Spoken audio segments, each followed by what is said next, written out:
Bienvenidos al curso de fotografía y arquitectura de la Open Online Academy. Contamos con la presencia de un experto fotógrafo de arquitectura, Miguel de Guzmán, y estamos hablando de composición y de elementos que nos ayudan a anclar la mirada, a situarnos en la composición.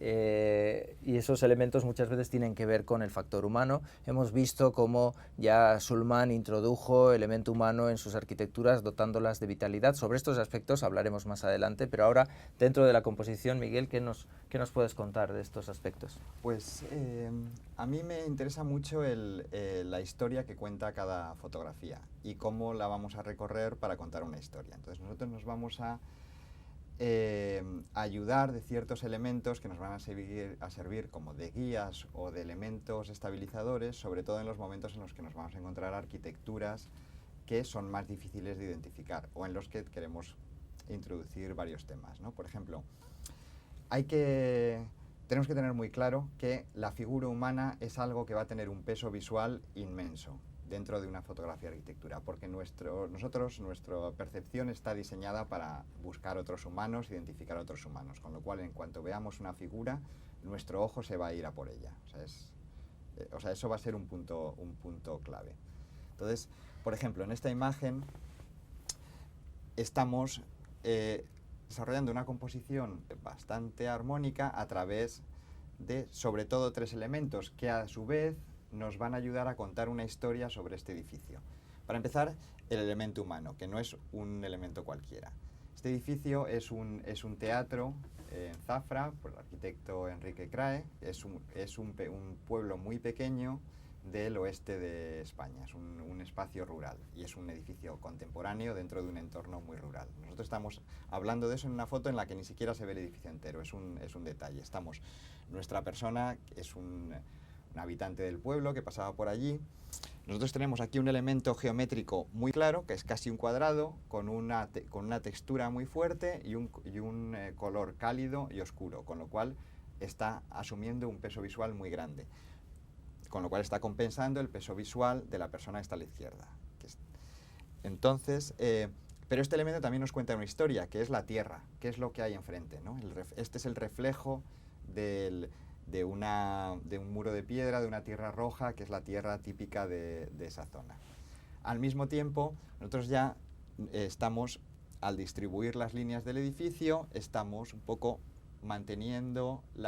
estamos llevando la atención a distintos puntos. La línea diagonal, los tres círculos, que también al ser círculos, figuras geométricas muy rotundas, nos van a atraer la atención, el color oscuro arriba para compensar los claros de abajo, están haciendo que esta imagen funcione y esté compuesta de una determinada manera para llevar a un determinado fin. Es un ejemplo de composición. En arquitecturas, como decía antes, un poco más irreconocibles o espacios que son más difíciles de entender a la primera, elementos como la figura humana o como las figuras geométricas comprensibles nos van a ayudar a orientarnos dentro de estos espacios, ¿no?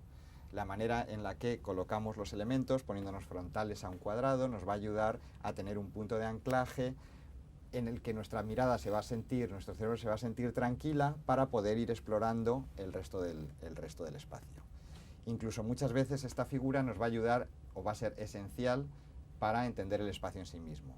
No vamos a entender esta fotografía sin la imagen, sería incomprensible en términos de escala, en términos de espacio y casi en cualquier término, ¿no? No es simplemente un elemento compositivo, sino un elemento que nos ayuda a la comprensión, ¿no?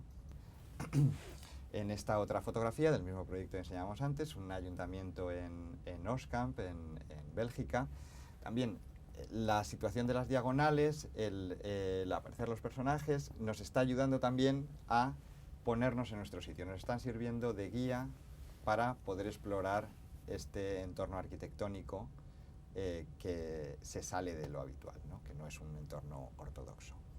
Es importante al trabajar con personajes o dentro de la composición el entender que la propia mirada de los personajes va a tener una dirección del peso visual, va a traer. O sea, nosotros Son cuestiones que hay que entender que son inconscientes. Nosotros, si vemos a alguien mirando algo, vamos a intentar ver qué es, hacia dónde mira, y podemos jugar con eso en fotografía para ir atrayendo la atención, ¿no? No simplemente son las líneas, sino son las miradas o las posiciones de los elementos, ¿no? Como en esta imagen, que va llevando la atención desde la izquierda hacia la derecha. Aquí vemos, por ejemplo, lo contrario, es una imagen que no tiene personajes, con lo cual las líneas geométricas de la propia arquitectura son las que van a ir desarrollando la composición en diagonales, que nos ayudan a recorrer la imagen de una manera completa.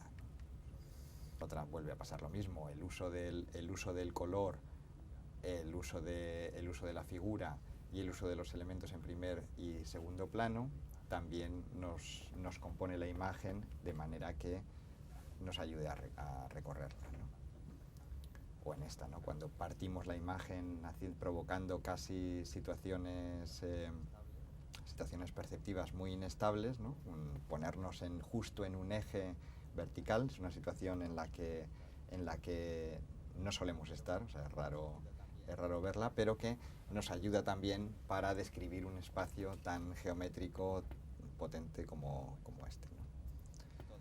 O en esta, ¿no? Como todas nuestras líneas van en una dirección que además coincide con el personaje para enfatizar un elemento que de por sí es mucho más pequeño que otro, ¿no? Nosotros esa distribución de tamaños entre la fotografía queda compensada por la localización de los elementos, por los colores y por la posición de la figura humana.